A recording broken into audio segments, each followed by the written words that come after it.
today. So I have my staff. We have our stand outside any inquiry that you will, because what we realize is there is a serious knowledge gap in the capital market in general and the Islamic finance.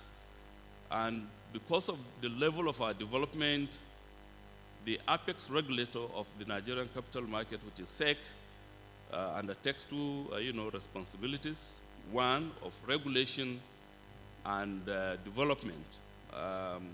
And it is therefore our duty, to key into this very important function of SEC and provide, the necessary knowledge to prepare individuals, stakeholders, capital market operators, to key into the untapped, this segment of the market, which is the Islamic product. So it is hope that going forward, we will be partnering with some of these international organizations to continue to provide training and workshops and research, in Islamic finance. So I'm very happy. I'm pleased also to be associated with the Metropolitan Skills, the organizers of this conference.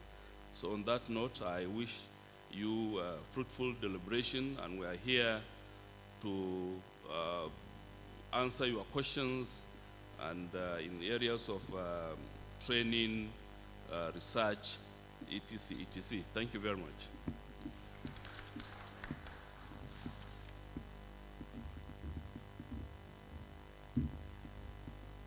Thank you very much, Mr. Ismaila Muhammad Vile. Again, do we have any comments or questions on any of the presentations? I know Mr. Monday took many. Professor Alaro, he said he is not a full professor, he's an associate prof, and I told him that a lieutenant general is a general. So, yes, please.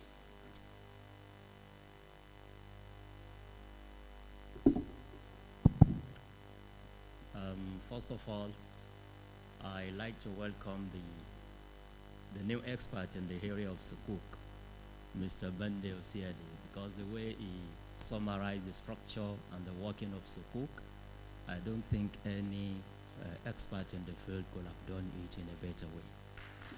So thank you very much for coming on board.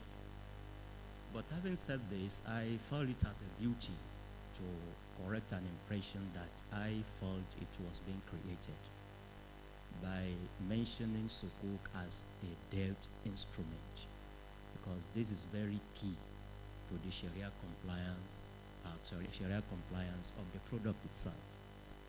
Sukuk, although for convenience sake, is usually referred to as Sharia compliant bond.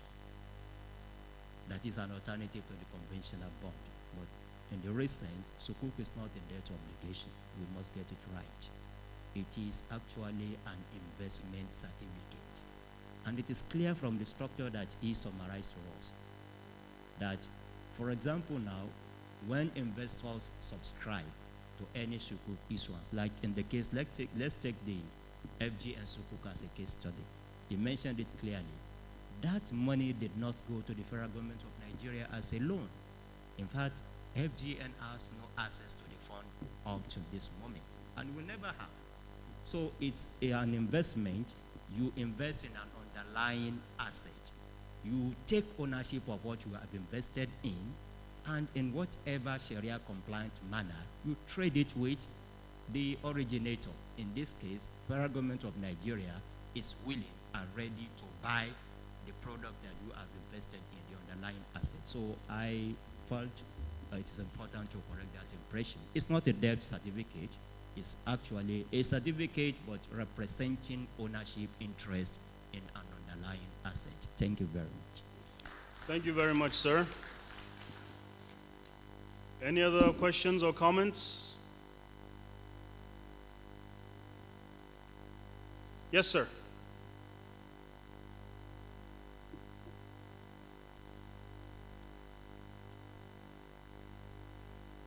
Dr. Ashiru Muniru, I asked the first question. If Sukuk is a certificate of investment, and to all investment there must be a returns, then who pays the returns on investment to the investor? Thank you.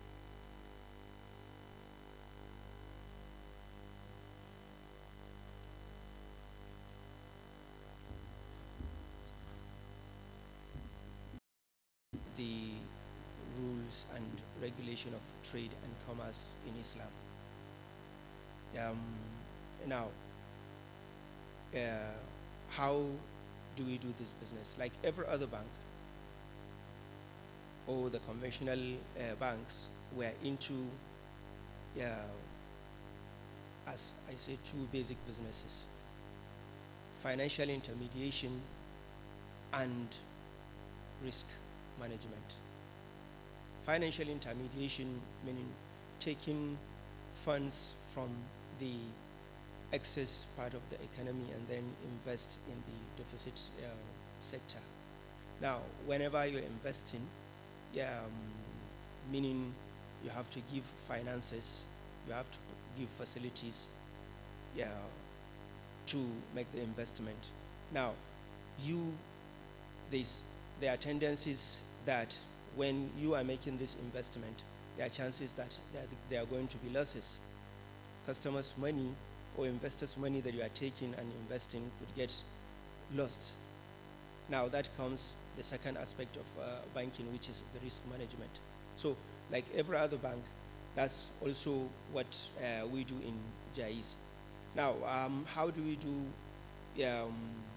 this? One, we take deposit from customers using two basic products, two or three basic products. Number one is based on partnership, which is Mudaraba.